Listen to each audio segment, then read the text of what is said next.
This is the first lesson on databases theory. Okay, this lesson will focus on relational databases. Let's start. Oh, doesn't start.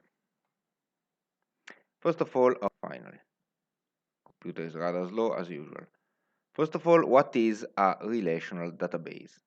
Okay, well, answering to this question is rather complex, so we will start with an example of very, very basic databases, which are the databases single table database in normal form. Okay. A single table database in normal form, it's a table that probably you have already seen. I have here an example. Let's see. Here, this table wines. Okay, it's a table that probably you have already seen. Let's see which are its features. You can see it's a well-structured table with field with names with headers here on the first row and the data on the other rows. Okay, in fact, single table databases can be handled easily by Excel. So you don't need any database program to handle single table databases. Excel, it's enough. Okay. Database programs are useful for multiple table databases. Okay, let's see its feature. First of all, we will start with some terms. Okay, in Excel we call this a row and this a column. In database theory we call instead this a record. So rows are now records. So a row becomes a record, and this one in database theory it's called a field. Okay, so a column is not a column anymore, it's a field. So we're talking about records and fields. Okay. Okay, let's see which are the feature which makes a table a database table. So not every Excel table is a database table, okay, but some of them are. The first feature is headers in the first line. So headers, or better, field names must be in the first line. So each column, or better, each field must have a name. Okay, a name which identifies its content. Second criteria, same content for every field. So it means that if the name here is color, it means that this field must contain only colors. If the name is year, must contain only years.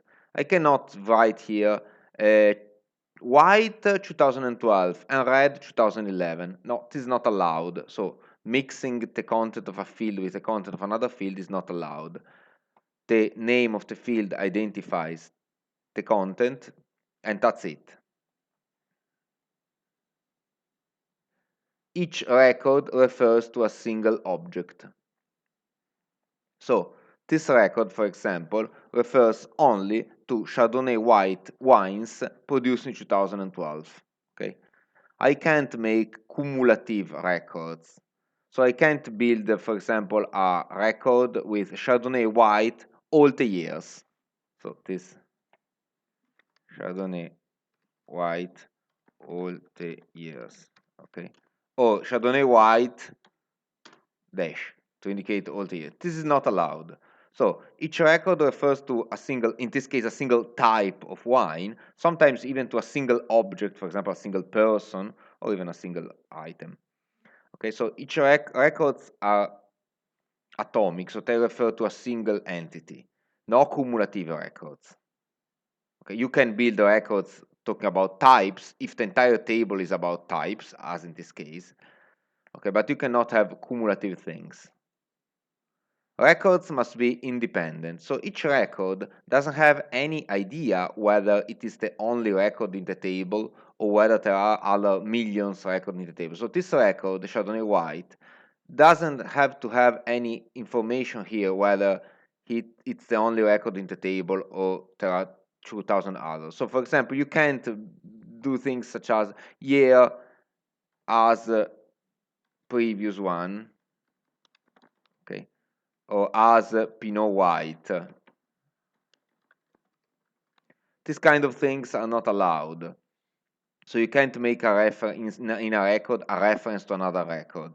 Okay, so each record must be completely independent. We will see later how to make references to other records in other tables or even in the same one, but this is an advanced technique. For the moment, records are totally independent.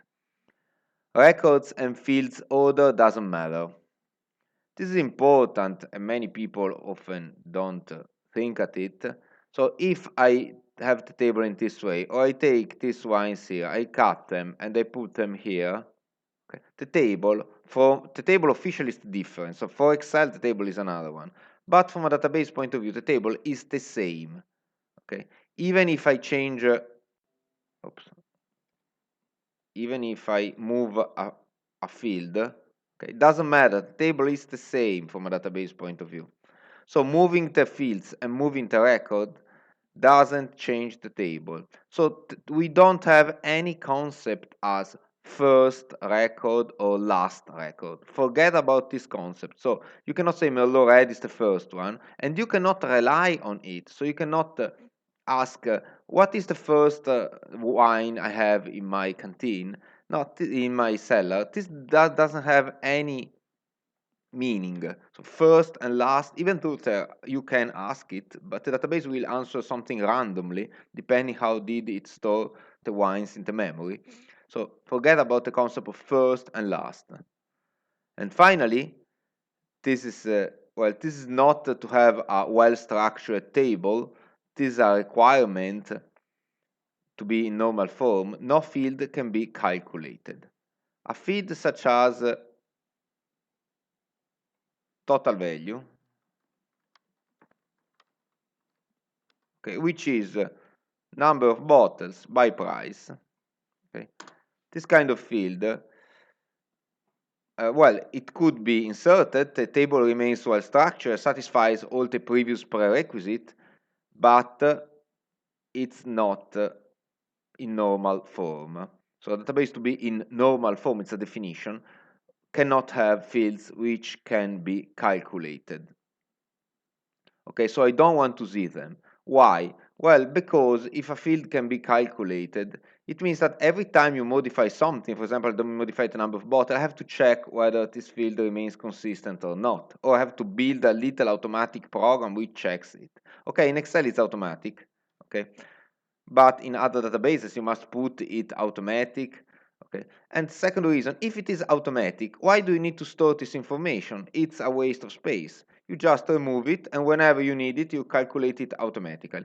We will in fact see during this course how to calculate automatically this information, so you don't need the field. The field is only creating errors if it is not consistent with the rest of the database. So things which can be calculated may not be put inside a table. Well, for this one was a rather evident example. There are much more subtle examples. For example, if you have in another table, how many wines do I have? How many wine types do I have? This is another information which can be calculated. How many wine types do you have? The computer can simply calculate how many records do you have? 13. Okay. So another typical error that you commit when designing a database is inserting a field, how many records in another table do we have? Well, this is nonsense, because how many records in another table do we have can be calculated easily by the database itself, okay? And we will see also how. Okay, so when you satisfies all these, all these features, okay, you can say that you have a single table database in normal form. Okay, so I'm pretty sure you have already seen tons and tons of tables in normal form. Whenever you build a table, which is not just a scratch table to take notes or to do quick calculation, but it's a table designed to collect data, you build it in normal form. Okay, maybe you don't satisfy 0.6, but at least I hope that you satisfied 1, 2, 3, 4, 5.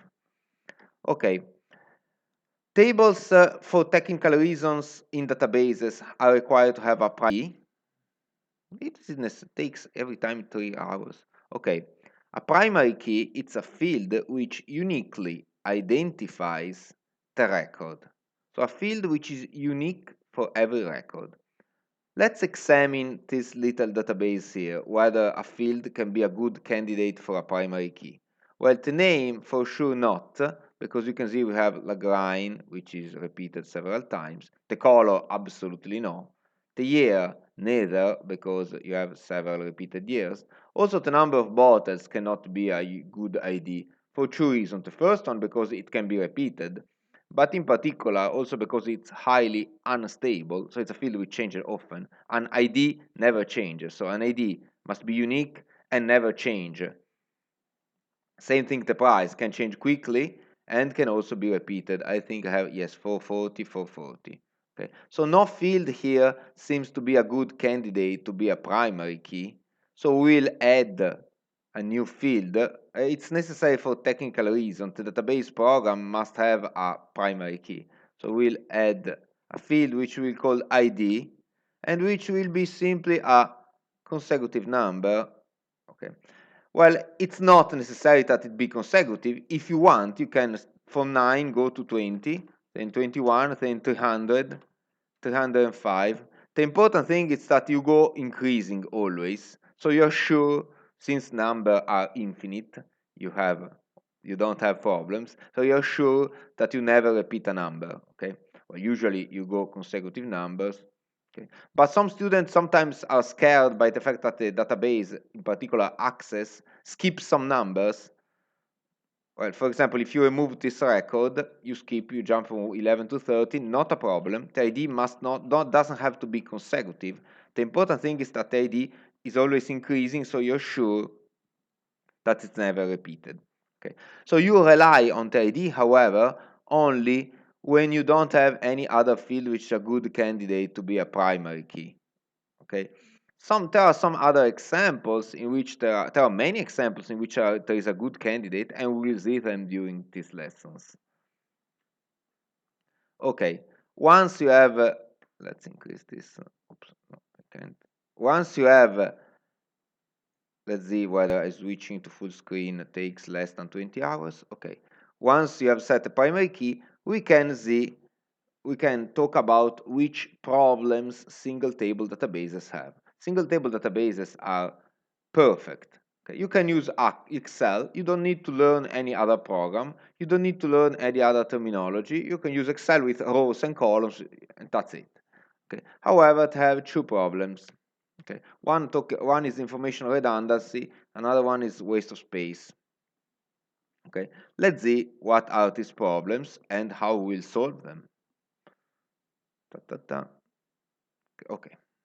Suppose you are interested in writing the producer. So who is the producer? Okay. Okay, here I have modified this table here, inserting all the producers. Can you see? It's the same table, with the ID. Okay, I've inserted the producer name here. I have 1, 2, 3, 4, 4 producer, Keller, San Michael, Burgo Effler, Cantina della Val di Sarco, and Gas Ebner. Okay, so you can see that the same producers sells me wine several times. For example, Keller San Michael, 1, 2, 3, 4, 5, 6 wines are produced by Keller San Michael. Burgo Effler, just 2, Gas Ebner 2, Cantina della Val di Sarco 3. Okay, so the same producer gives me several wines. I want also to know, so to have in my database, all the producer data, because I need, for example, to write to him, I need to make a telephone call as soon as I run out of bottles. I need to urgently call the Keller San Michael to have some extra wines, etc., etc. So you can see here that I've added all the address, zip, town, the zip is the postcode, okay, zip town, province, country, telephone, fax, email, and the contact person. Okay. Clearly, the contact person is always the same. So for Keller San Michael, Günther Neumeier, it's always the same. Everything is invented, so don't write or try to call the telephone. Günther Neumeier is the same one for every wine from Keller San Michael. Okay, it's a contact person which deals with me. Okay, they don't have a contact person dedicated to each one. Also, the address, obviously, it's always the same, so it's still always there. They don't have several places. Okay, so è always via circolazione 17 Eppan. Okay, so this information, it's repeated several and several times, so it's redundant, we say. So the same information repeated several times without any reason, because when you say Keller San Michael, automatically it's in via circonvallazione, Eppan, blah, blah, blah, blah, blah. So when I write it once, writing a second time, it's really redundant. But I cannot write something the record above. Okay. Because first of all, because a record above, the word above doesn't have any sense, but I could write the record ID1. Okay. But here I'm making a reference to another record which is forbidden. Okay. Especially it's also dangerous because when I decide that Merlot Red, I don't want to see it anymore and I remove this record, the record ID1 means I don't know which record to see.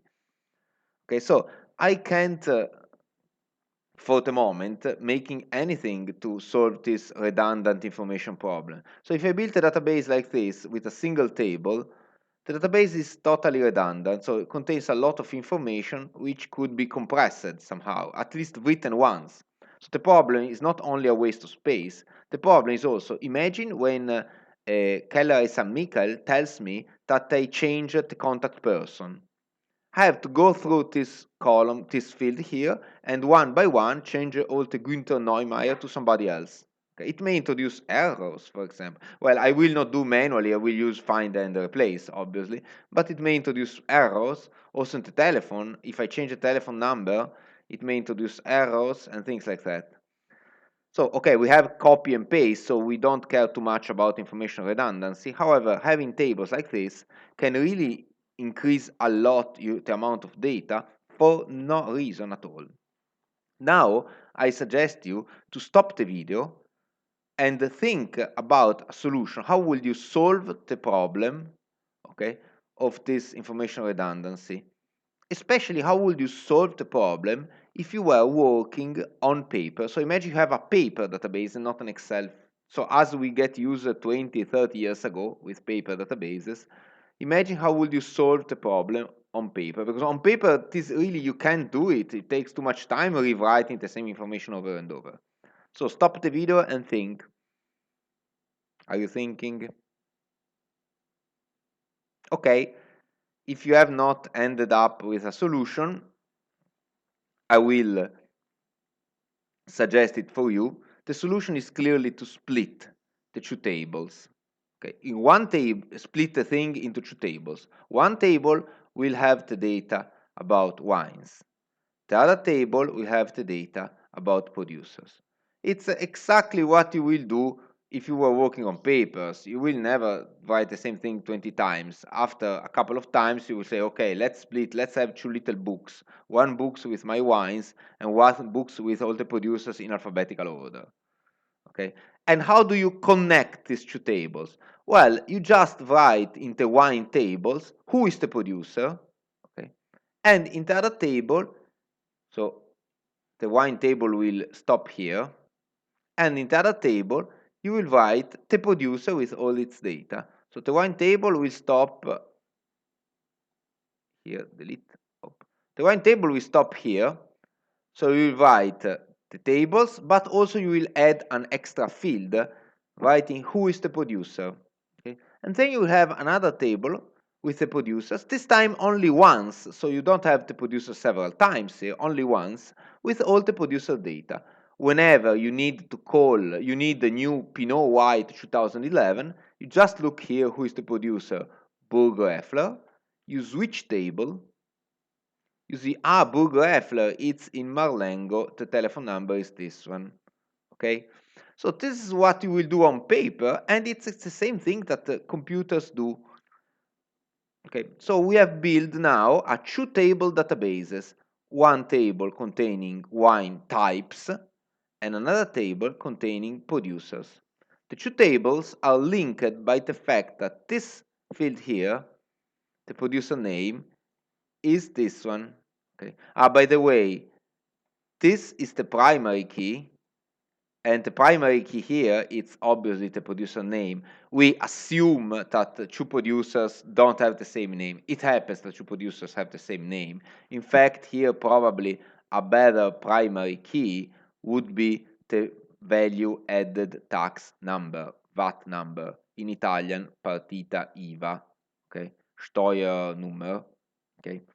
This will be a better primary key because that number is for sure unique. But we assume that the producers have always different names, so no producer has the same name as another producer, and okay, this is the primary key. So you can see we have added a new field called producer, which tell us which is the which primary key we have to look in the other table in order to find information on that producer. Okay, so we have built a two table databases. Okay, so now we can give the definition of database. A relational database is a collection of structured tables, so tables well structured, as we have seen in the previous slide, connected through relations. Okay, so this is a relation. There is a relation between this table, between this field of this table, and the primary key of this other table. This is the, let's say, Excel view. So when we take a look at the data, we have a more technical view. Okay, let's see whether my new table works. So I'm trying to draw with my free hand. Okay, as you can see, why it's difficult to work to draw in this way. Types. Where do I go?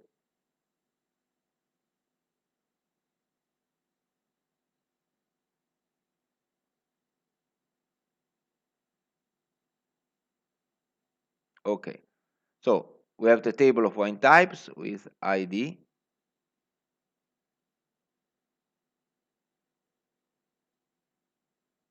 Which is the primary key. Oops.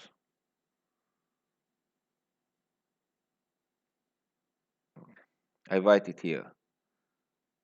P, K. Okay. Then we have, let me look. Name, color, year.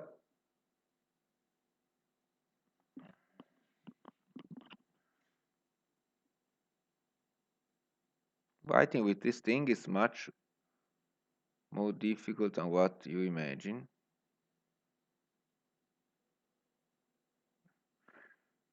Especially when you're not used to do it. Color.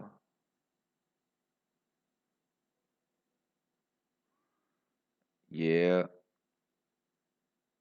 And especially when the computer reacts with 1 second of delay.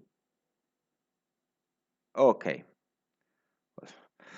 Can I erase also this thing here?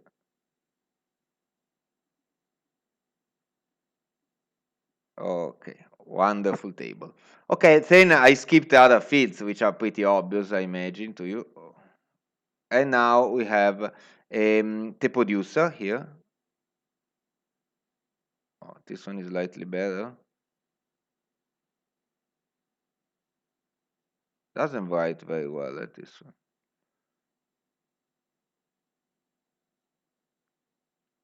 Okay, the producer. On the other table, we have producers.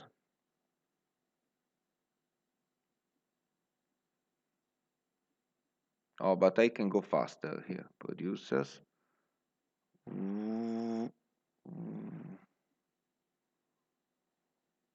Okay, the producer have a name. Name. Has an address.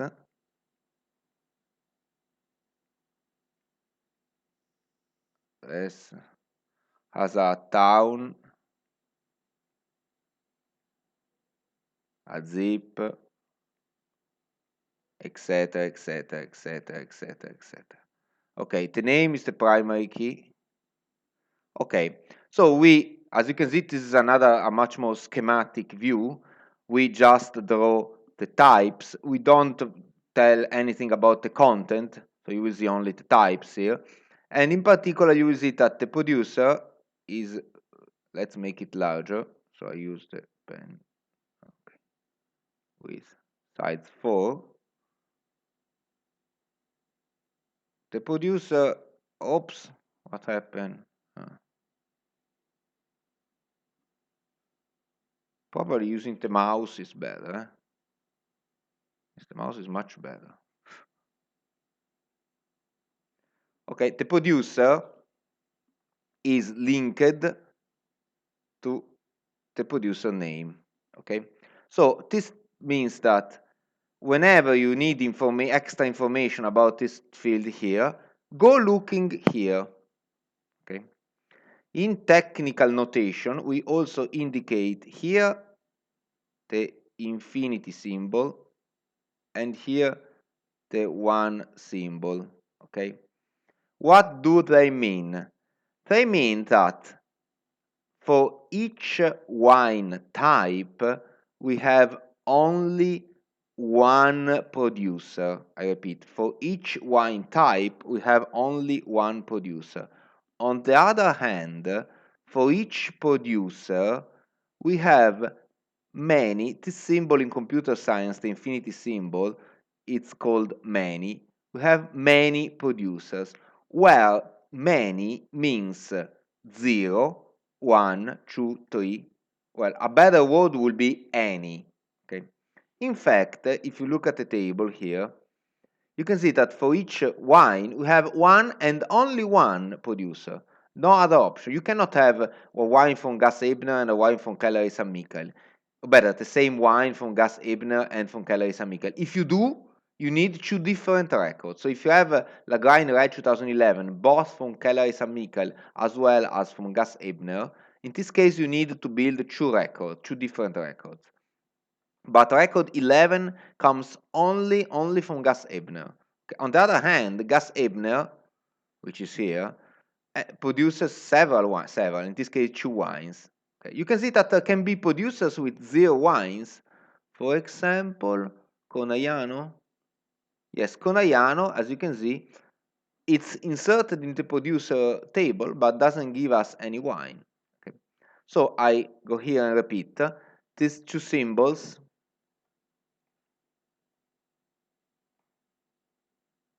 means that for each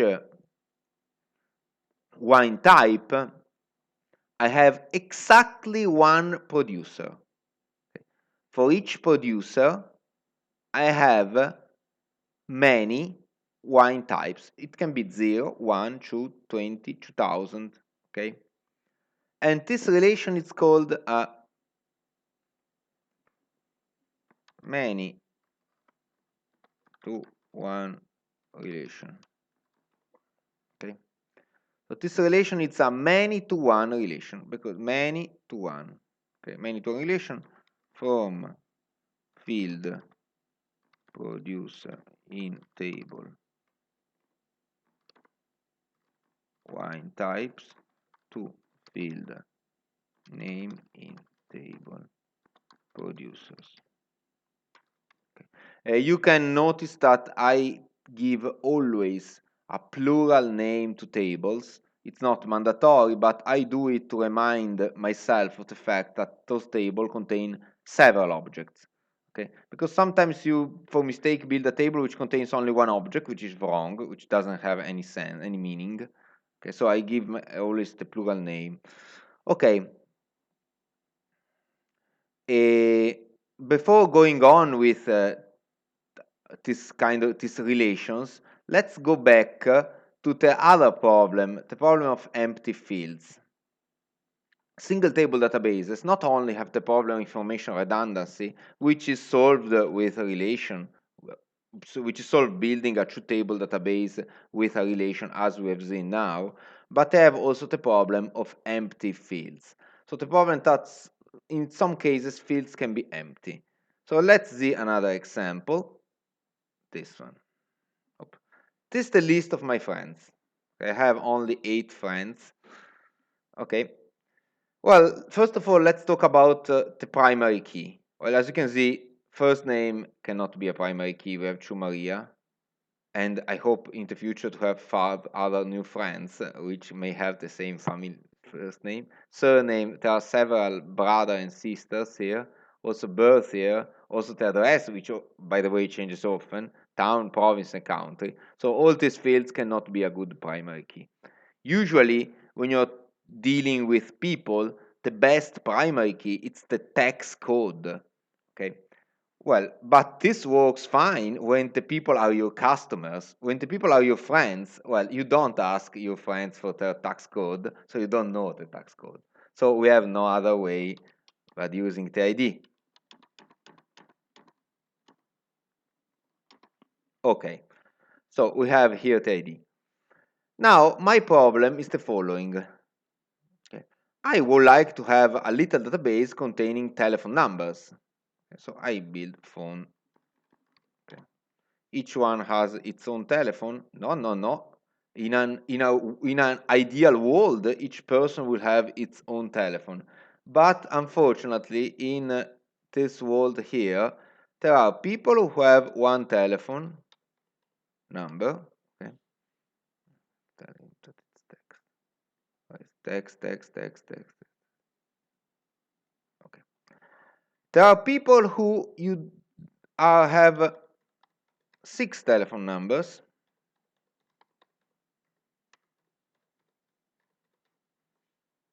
Hmm.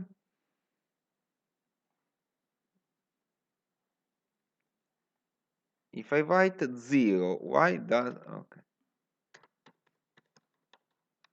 A office telephone, an weekend telephone, etc., etc. So I need here phone 1,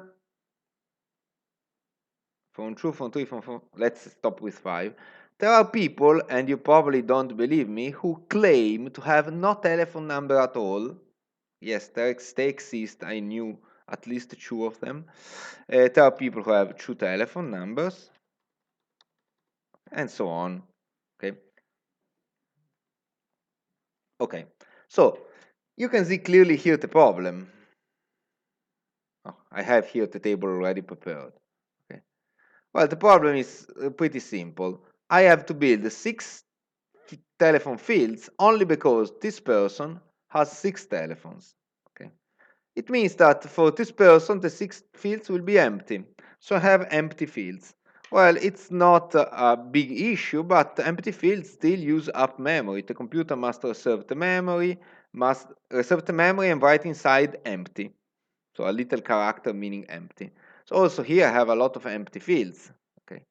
Moreover, there is an even worse problem.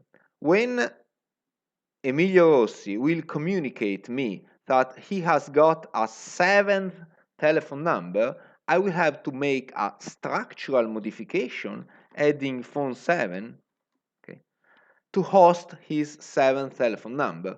Well, modifying the structure of a database table, it's usually something that the standard user cannot do to avoid that the standard user destroys the database by mistake. So usually it's reserved for technicians. So if I have this database in a, let's say, in a big company, the user will have to call the technician, ask for another field, the technician will have to make an intervention. It's a lot of effort going on. Okay, so we have to solve this issue to find a way to separate the people's data from the telephone data, still being able, however, to connect the telephone with the people.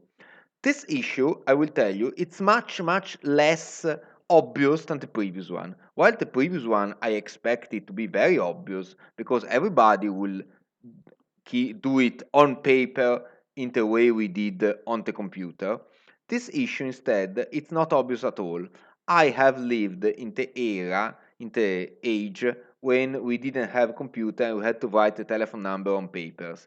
Well, for people who had more than one telephone number, well, I did exactly like this. I just wrote the numbers smaller and smaller and smaller on the same row of the person until there was enough space. So on paper, you will solve the issue exactly like this. So writing this number very small so that they perfectly fit. However, now try to find a way to split the two tables. Splitting the two tables is pretty obvious how to do it, but split the two tables and find a way, however, to connect the two tables such that you don't forget who is the owner of which telephone and which person has which telephone numbers. Okay, so suspend the video, stop the video, and think about the issue for 5 minutes, and then we go on. Are you thinking? Have you suspended, or are you just going on? Okay, let's see how to solve the issue. The issue is clearly splitting the people's data here from the telephone data here. But how? It's not obvious as before, so you cannot cut this and keep only from one. No, the solution is done in this way. You keep only the people data, and you build a table like this one. So this solution seems strange. I have anticipated it to you. So the table has a person ID and the telephone number. So you see that person 1 has 3 telephone numbers because its ID appears 3 times. Remember that this, well, I have put the person ID in order, but it's not necessary. So there may be a 1 here below. Okay, so person 1 appears 3 times and he has 3 telephone numbers. Okay, so whenever I need Alessandro Rossi, which is his telephone numbers, which are his telephone numbers, I just look here, search for all the ones, and find Alessandro Rossi telephone numbers. Vice versa, when I receive a telephone call from 325052 and I'm asking myself who is this person, I look, oh, it's person number 1, who is Alessandro Rossi. Okay. Well, you can see that person number 3 never appears here. It's because she doesn't have any, she claims not to have any telephone number, so she doesn't appear here. So when a person doesn't have any telephone number, no problem. When Emilio Rossi, which is person number 2, will communicate to me that he has a new telephone number, no problem. I will add the new telephone number here. Okay. And when a person tells me that he does not use this telephone number anymore, no problem. I remove the record. Poof, done. Okay, so I can easily make modification to old telephone numbers or add new telephone numbers, just inserting or removing records from this table. I fully understand that this is not what a human person will do, because no human person will be so crazy to have a long list built in this way and every time having to look, oh, who is person number 2, it's here, or vice versa, every time having to go through this list, which can be very long. Well, I imagine you are regularly using at least 200 telephone numbers from your contacts on your mobile phone. But this is the way computers handle it. Okay, for a computer, it's not a problem to go through a list, even rather long, let's say 200, 300, 3,000 records, and find out all the number 2. For a computer, this is automatic and very quick. Okay, for a human being, it will be a very long task. For a computer, it's automatic. So a computer likes this solution very much, even though human person don't like it. Okay, and can handle it very efficiently. Also, the vice versa. So who is Emilio Rossi, number 2, poof, search all the number 2 here. Or 041, who does it belong to? Number 4, Esther Bianchi. Okay, so the difference now is that the relation key, it's here, okay, so the number which is referred in the other table. Okay, let's build the schema for this solution here. Where is the eraser?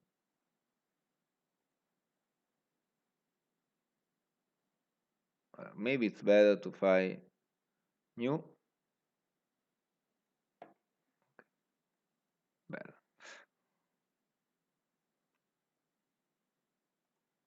Okay, let's build the schema. Here we have a database about people. I will use the pen.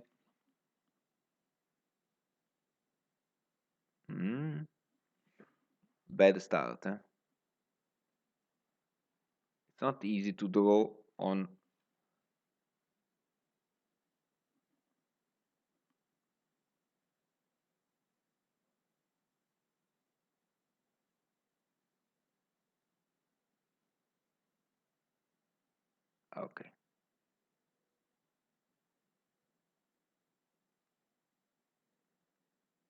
Okay, ID, which is the primary key. Then we have name,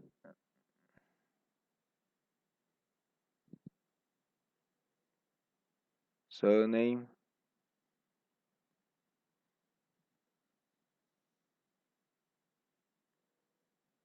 etc., etc., etc., all the other information.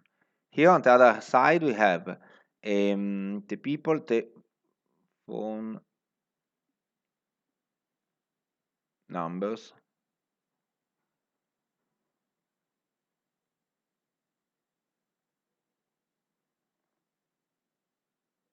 well, it just contains two fields. I have built a too large table.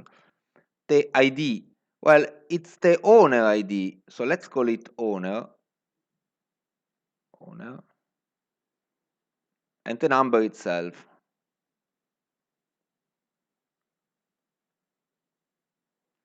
Does this table have a primary key? Well, yes, the number is unique. Okay. Well, unless you claim that the same number is shared by two people, but I think in 2017 this doesn't happen anymore.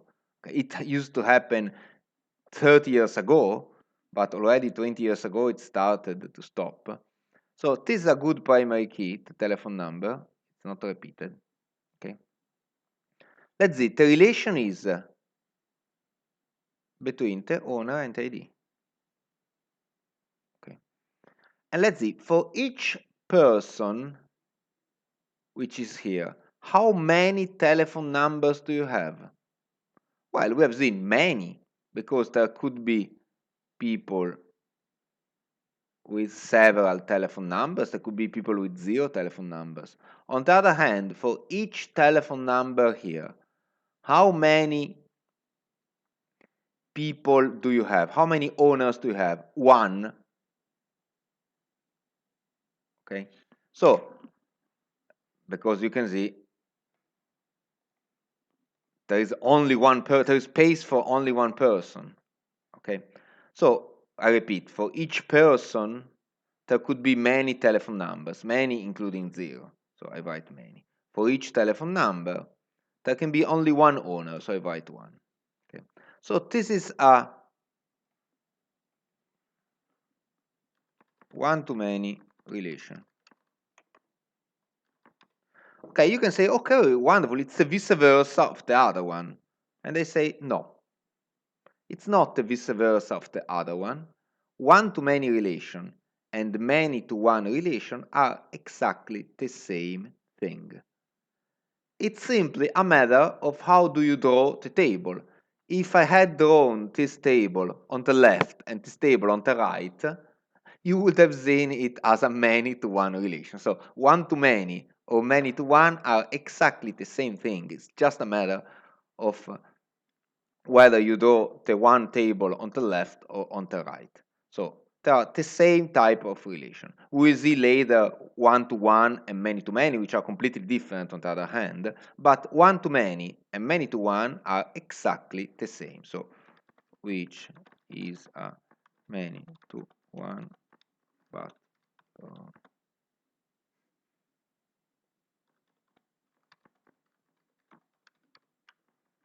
drawn, let's say, left to right instead of right to left. Okay, which is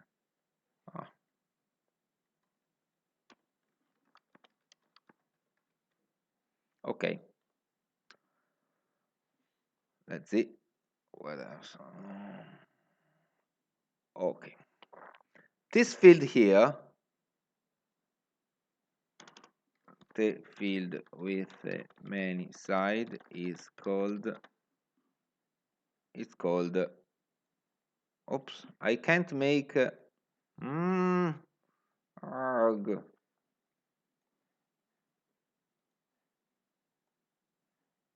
Okay, everything is in red now.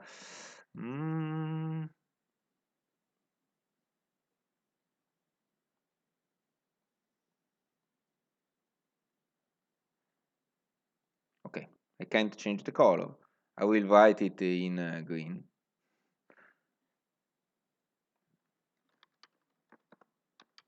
So the field with a many side, it's called foreign key. So this field here. Or better, this field here. So this field is the foreign key. So we have now the primary key, which is a field which is unique for every record, etc., etc., and the field with a many side on one relation. So the field which receives a relation on the many side, it's called foreign key.